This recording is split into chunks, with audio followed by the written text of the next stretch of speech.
So, yesterday we discussed about the chlorination, that is the method of disinfection.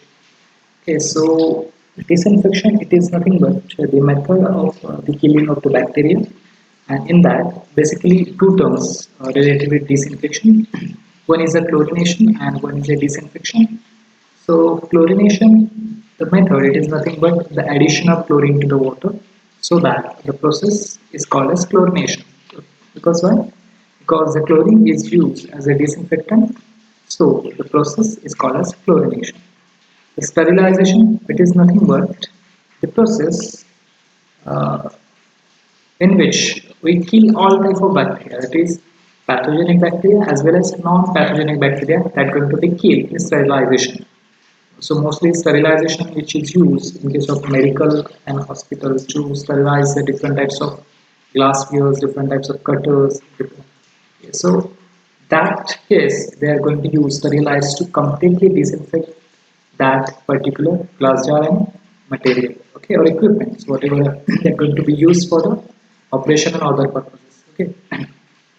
So sterilization it is the killing of all type of bacteria, and in chlorination going to kill the pathogenic bacteria that leads to the different types of diseases. Okay.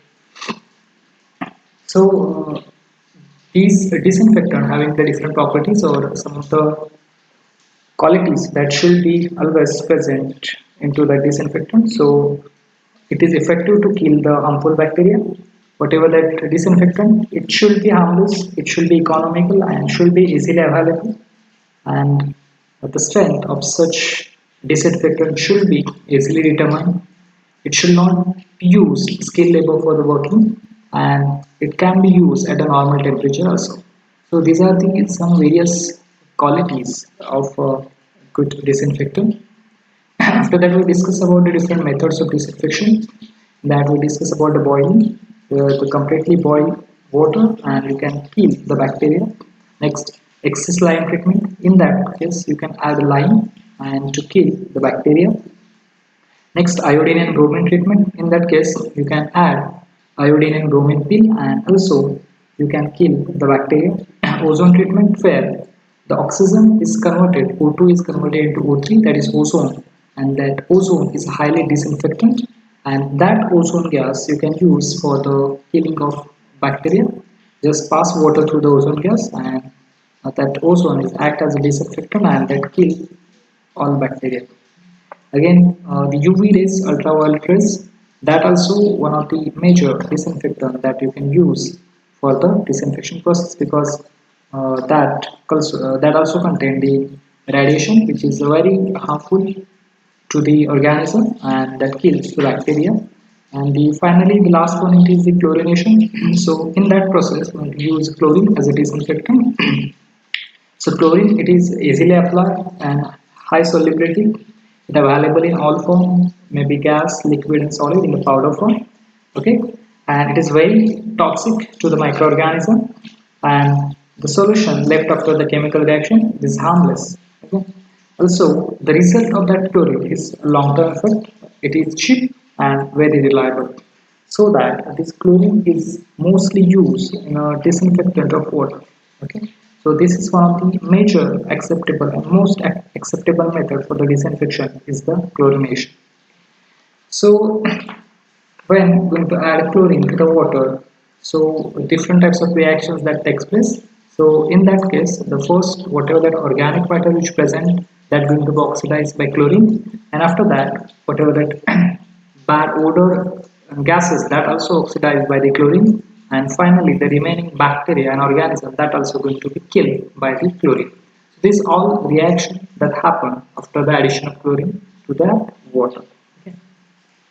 So that is what the chlorination. So this chlorination which remove the odor of water, okay, and also that remove the organic matter, and also it remove ammonia gas, also it remove the bacteria from that water. So some of these advantages of this chlorination method, okay. This chlorination process having the different terms, so like rechlorination, pre-chlorination, post-chlorination. So pre-chlorination is what? The chlorination before the treatment of water. That means before supply of water to the treatment, you can add chlorine. That process is called as pre-chlorination. Okay, and it helps to control the biological growth in the pipeline. Okay, next one is the post-chlorination. So after the complete treatment of water, we can add chlorine before supplying of water to the consumer. That process is called as post-chlorination. Okay, and which maintain the residual chlorine into that water. Okay, next one is the rechlorination. Rechlorination is that what? Suppose the residue of chlorine is less than 0.2 mg per liter. In that case, what happens? There may be the chances of contamination of water in future. Okay, so that we have to add some of the chlorine, excessive sum of the chlorine or chlorine dose to add to that water. That is called as rechlorination. जे सुरुवातीला suppose जर तुम्ही 2 ppm एवढा chlorine add केला वॉटरमध्ये आणि तो 2 ppm chlorine आहे तो पूर्णतः यूज झाला त्या वॉटरमध्ये बॅक्टेरिया किल करण्यासाठी असेल, ओडर ऑक्सिडाइज करण्यासाठी असेल, अमोनिया ऑक्सिडाइज करण्यासाठी असेल, ऑर्गॅनिक मॅटर ऑक्सिडाइज करण्यासाठी असेल. सो फायनली जो रेसिड्यू त्याच्यामध्ये जो शिल्लक आहे तो खूप कमी आहे. सो इन दॅट केस तुमचं वॉटर आहे ते पुढे जाऊन कॉन्टॅमिनेट होण्याचे चान्सेस आहे. So in that case we require to add excess dose of chlorine to that water, and that dose of chlorine is called as rechlorination. Okay, that means we're going to add again the chlorine to that water. So that process is called as rechlorination. And dechlorination, it is a process when the chlorine is in excess. So when the water which contain excessive chlorine, so that is harmful to the public health, and so that we are going to remove that excessive chlorine from that water. That process is called as a dechlorination. Okay. So finally, the last one is plain chlorination and simple chlorination. That is what nothing but the application of chlorine to the raw water. That is simply म्हणजे मेडिक्लोर add करतो किंवा bleaching powder तुम्ही add करता, that is called as simply the simple chlorination or plain chlorination. One of the term that is called as super chlorination. So super chlorination, why it is called as super? Because when your water contain too much toxic matter, too much organic matter, too much bacteria, okay, in that case we require to add excessive dose of chlorine. So that process is called as super chlorination. Okay. So these are the various terms that are related with the chlorination, simple and plain chlorination, then super chlorination, then dechlorination, and then pre-chlorination, then post-chlorination and rechlorination. And one of the terms that is called as residual chlorine. So residual chlorine, it is nothing but the chlorine residue which present after the chlorination process. Chlorination process झाल्यानंतर water supply केल्यानंतर ज्या अमाऊंटमध्ये chlorine वॉटरमध्ये शिल्लक आहे residue ज्याला आपण असं म्हणतो that residue of chlorine that is called as residual chlorine. Okay, and that residual chlorine should be 0.2 mg per liter at the end of the tap, okay, at a consumer level. Okay, so minimum drinking water जे आपल्याला supply केलं जातं त्याच्यामध्ये minimum 0.2 mg per liter एवढा chlorine असणे गरजेचं आहे to avoid metabolism activity, to avoid the bacteria, to avoid contamination of water. So that is called as the residual chlorine. So these are the terms that related with the chlorination. Okay, and we also discussed already about the iodine and bromine method, ozone method, ultraviolet method, and different other treatment methods of chlorination. Okay, so after that you can see here after the chlorination the 12th number that indicates the process of fluoridation. Okay, so fluoridation, it is a process nothing but removal of the excessive fluoride content which present into that water. Okay, so this fluoride content method, it is nothing but you can say advanced method. Basically this method fluoridation method is not mostly if you visit any water treatment plant can't see this method fluoridation because it is not used in many of cases, but some of cases when the fluoride content okay, so the limit of fluoride content for drinking water is vary from 1 to 2 mg per liter. Okay, suppose if the fluoride content into that water more than 2 mg per liter, then in that case we require to remove that fluoride content, and in that case we require this fluoridation process. Okay. So this fluoridation process, it is nothing but the removal of the fluoride content. So Actually, the chlorination, it is the final and the last treatment method. After that, you can supply that water for the consumption, drinking, and domestic and industrial purpose. Okay, but some other methods that also you can use for the purification of water, like a water softening method. Water softening method, when the hardness of water is too much, hardness of water is excessive. In that case, we have to remove the hardness from that water, and in that case we can use some of the water softening method. And the water softening method are nothing but the one is soda lime method, one is zeolite process. These various method you can use for removal of hardness.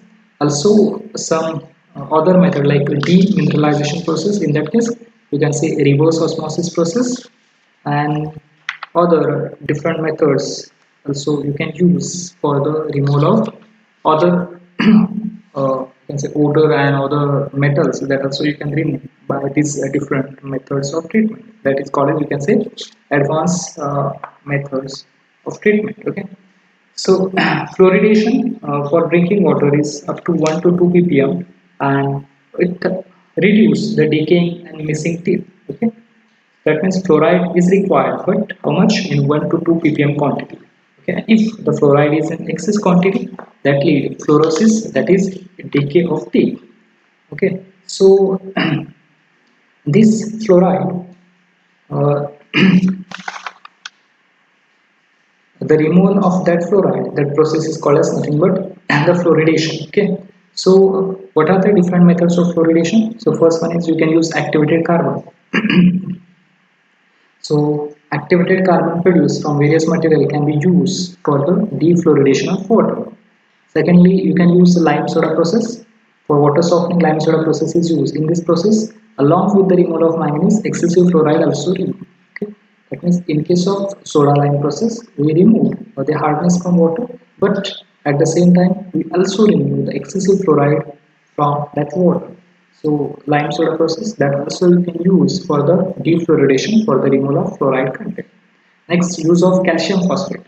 Together with the calcium phosphate, bone charcoal, we can remove the fluoride of the water. Okay. Also, we can use the filter beds, and that also you can use for the removal of fluoride content. Okay.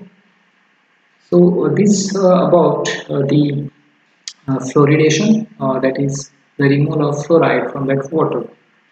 Some other methods we can also use for the water treatment, like desalination method. In that case, one we can say the electrodialysis, that method which is used for the removal of the solution, or you can say salt solution. Okay, it's excessive salt that you can remove by the electrodialysis method.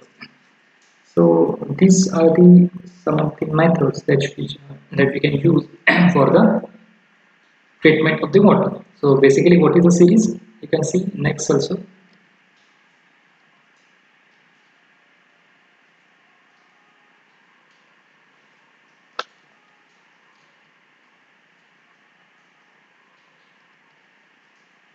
So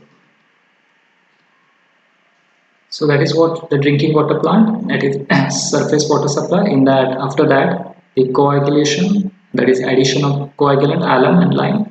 Next one is a flocculation, where the completely mixing of water, and next one is settling tank, where you can settle the water for the settlement of the flow. After that, activated carbon filter, you can use carbon filter, plus you can use sand filtration, and finally you can use the chlorine as a disinfectant, and also you can use fluoride or defluoridation process. Same again, this sequence also you can use for the treatment of water: untreated water, coagulation, addition of chemical, then flocculation, then sedimentation, then filtration, then disinfection, and then treated water. So this is a conventional surface water treatment. The first one is the screening. Okay. So raw water is allowed to pass through the skin, which remove the sludge. Next, alum and polymer you can use as a coagulant, coagulation process. After that, which create the flocculation process. After that, the sedimentation, that is removal of sludge. Next one is filtration. The filtration process is removal of sludge. Then disinfection, that is chlorine you can use as a disinfectant. Then storage of water, and finally the distribution of water. So this is all about the treatment of water, and we can use these different methods for the treatment of water. So the last point is layout of WTP, layout of water treatment plant. So all the components must be arranged in the sequence to avoid wastage of time in the process. So different units of water treatment plant WTP should be arranged in sequence so that we can avoid the wastage of time in this process. Also, the arrangement should be such that the flow of water can be carried by gravitational force. Okay, that means starting point and starting from it is a high elevation and low elevation. Okay, that means your unit should be start from higher elevation and end at lower elevation, so that whatever that supply of water or flow of water, it is carried by the gravitational force. No excessive pumping is required for the supply of water. That means you can save the energy and you can save the cost of pumping. Okay, so the components should be arranged in such a way that minimum land area is used to reduce the land cost needed for the WTP. Okay, so components should be arranged in such that so that minimum space you can use for the construction of WTP, and that save the land cost and that decrease the cost of WTP. Next, sufficient empty area should be kept available for the future expansion of the treatment plant. Suppose if you want to add some extra additional methods like maybe reverse osmosis, like maybe ozonation, UV radiation, or electrodialysis. So in that case, sufficient empty area should be available for some future expansion of the treatment plant. And the staff quarters should be provided near the plant for better maintenance. Okay, so the staff quarters should be available nearby so that easily maintenance, analysis, and quality maintain that can be achieved due to the presence of the staff. Okay, so these are the some of the points related with the WTP and layout of WTP.